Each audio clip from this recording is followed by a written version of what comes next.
Bienvenue sur Espérance Média. Ici, nous partageons des messages qui fortifient la foi. Pense à t'abonner et à activer la cloche pour ne rien manquer. Tu peux aussi nous retrouver sur Instagram, Facebook, TikTok et sur notre chaîne WhatsApp adventiste.mq. Allez, installe-toi confortablement et place à l'étude du jour.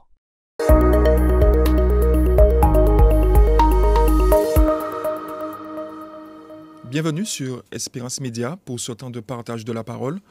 Le titre de la réflexion aujourd'hui, Revêtir Christ. Si l'habit ne fait pas le politique, l'avocat, le policier, le médecin, et il faut le dire, le chrétien, nos vêtements disent long sur nous. Chaque territoire a adopté un langage vestimentaire spécifique afin de reconnaître les différents corps de métier. Cependant, combien avons-nous été surpris par des scandales lorsque l'habit ne faisait plus le moine ? Les vêtements, ou du moins ce qu'ils représentent, révèlent parfois des choses bien plus importantes qu'on ne le pense. Osons poser la question. Est-ce que c'est nous qui portons le vêtement ou l'inverse ? Sommes-nous des hommes et des femmes de paille qui sont portés par le symbole que représente le vêtement que nous avons ? La Bible utilise l'image du vêtement pour dépeindre bien des réalités comme celle du péché, l'orgueil, la justice, le salut, la justification, la résurrection et la vie éternelle. Mais les belles histoires de la Bible ne sont pas si belles que cela. Joseph reçoit une belle tunique multicolore de la part de son père. Celle-ci sera déchirée par ses frères et souillée de sang. Jacob est un père de famille qui a des préférences. Il aime l'un de ses fils plus que tous les autres et lui offre une tunique multicolore, symbole de son amour. L'origine de cette histoire se trouve dans Genèse chapitre 29 à 50. Un père, 4 mères et une douzaine d'enfants à eux tous. Nul besoin d'être prophète pour deviner quelle famille dysfonctionnelle et désastreuse elle devait être. Si Jacob avait suivi le modèle de nos premiers parents, le modèle de l'Éden, une femme et un homme, il aurait pu s'éviter bien des souffrances. Dieu a fait les êtres humains libres. Et cette liberté inclut la liberté de mal agir, de suivre sa voie et de vivre sa culture. En ce sens, nous parlons ici de polygamie. Si la Bible en parle, ce n'est pas pour en faire l'apologie, mais bien pour la dénoncer, la condamner et montrer toutes les souffrances qui en résultent. La culture est en soi l'identité d'un peuple, d'une nation, d'un groupe. Il nous appartient de réfléchir sur certaines pratiques qui ne peuvent être tolérées par la parole de Dieu.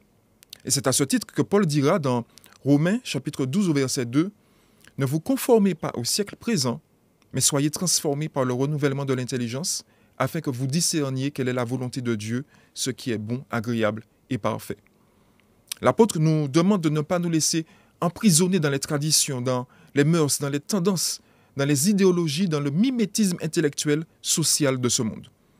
Il faut, par la grâce de Dieu, vouloir nous affranchir de ces déterminismes culturels, quels qu'ils soient. S'affranchir, en d'autres mots, se libérer des carcans culturels d'hier et d'aujourd'hui et affirmer une vie dans la suivance du Christ. Si la polygamie était pratiquée par plusieurs figures bibliques de l'Ancien Testament, ces récits décrivent des situations de polygamie, mais ils ne constituent pas une approbation divine de cette pratique. La tunique multicolore, symbole des erreurs commises par Jacob, nous montre comment une seule erreur peut conduire à beaucoup d'autres, avec des conséquences qui échappent complètement à son contrôle. Dans Genèse chapitre 7, à partir du verset 2, la base du problème est que Jacob aimait Joseph plus que tous les autres fils et il ne se cachait pas de le montrer ouvertement. Le favori, le chouchou, le petit gâté sont des expressions qui ne feront que nuire à l'unité de la famille. En plus, lui offrir le dernier téléphone à la mode ou la dernière voiture, que sais-je, sont les parfaits ingrédients d'une bombe qui ne demandait qu'à exploser. Vous l'aurez compris, ces privilèges envers Joseph n'ont fait qu'accroître la haine de ses frères à son endroit. La belle tunique multicolore sera déchirée et souillée de sang. Les frères de Joseph ne pouvaient en supporter davantage. Ils se mirent à comploter contre lui afin, dans un premier temps, de le tuer. Le frère aîné va s'interposer. Il sera finalement vendu à des marchands d'esclaves qui, à leur tour, vont le vendre en Égypte. Il faut le rappeler, cet adolescent vit cette douloureuse situation alors qu'il n'est âgé que de 17 ans. Et nous sommes conscients que dans la société martiniquaise et ailleurs, il existe bien des cas similaires où les familles sont meurtries par la souffrance et les enfants sont souvent les premiers fusibles qui sautent. Il n'est pas facile de trouver la résilience à cet âge. Et c'est en son Dieu, l'Éternel, le Dieu de la Bible, que Joseph trouve force et soutien.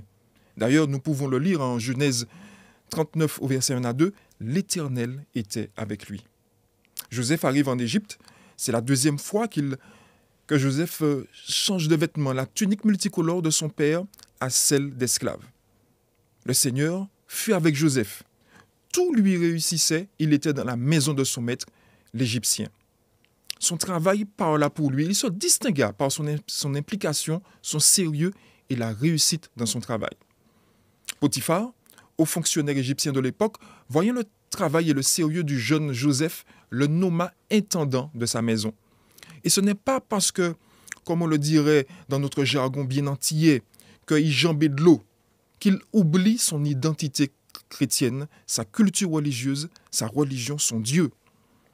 La séparation et l'éloignement avec sa famille ne l'ont pas affecté au point de diluer sa relation avec Dieu et de se tourner vers la culture idolâtre des Égyptiens.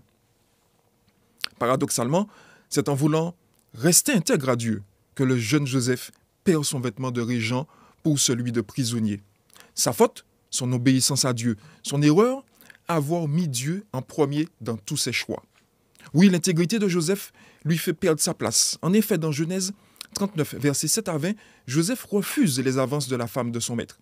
Un jour, elle le retient par la tunique qu'il lui laissera en prenant la fuite. Encore une histoire de vêtements.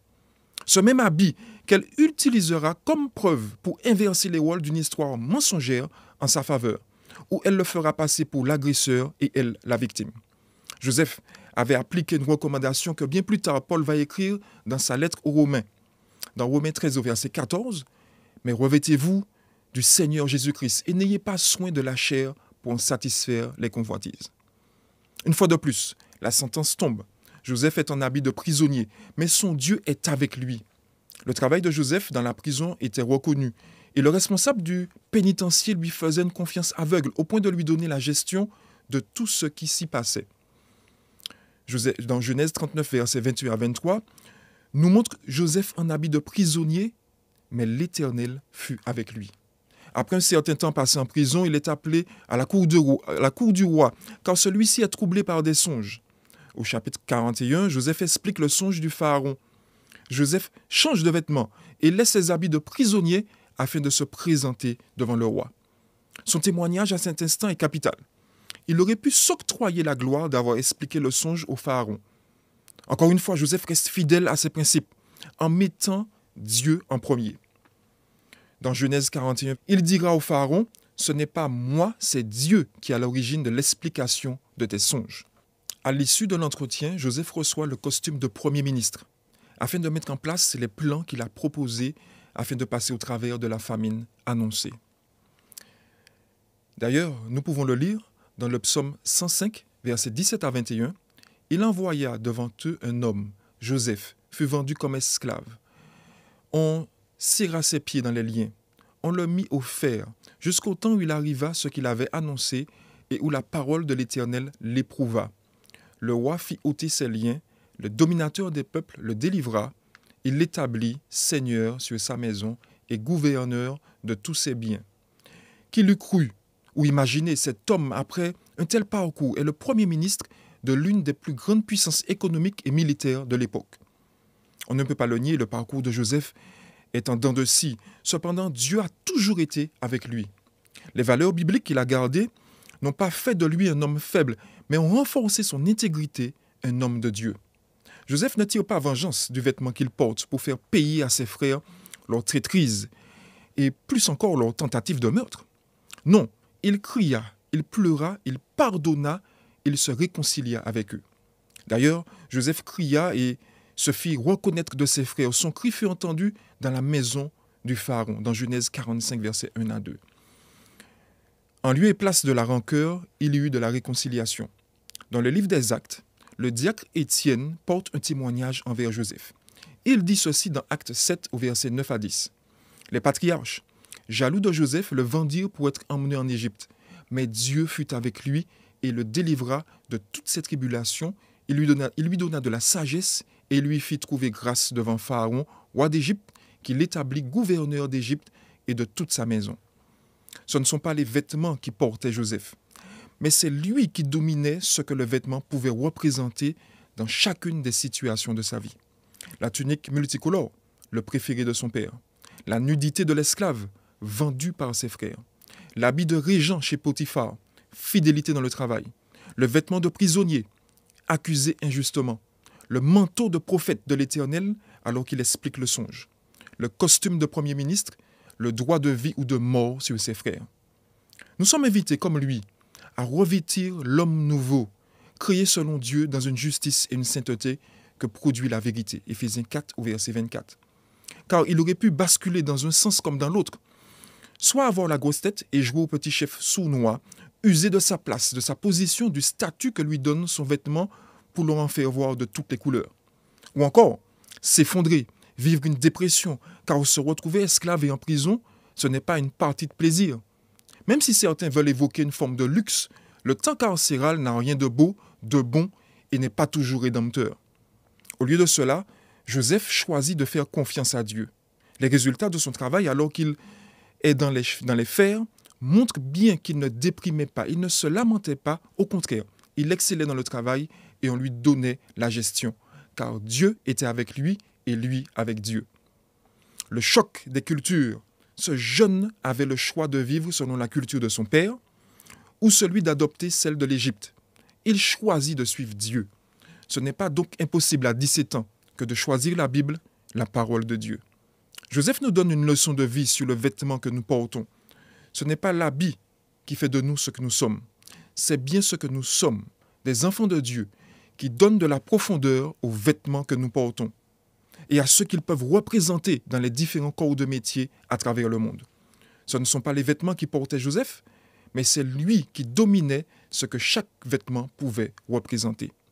Il nous appartient donc de ne pas nous conformer au siècle présent, mais d'être transformés par le renouvellement de l'intelligence afin que nous discernions quelle est la volonté de Dieu, ce qui est bon, agréable et parfait. Amen.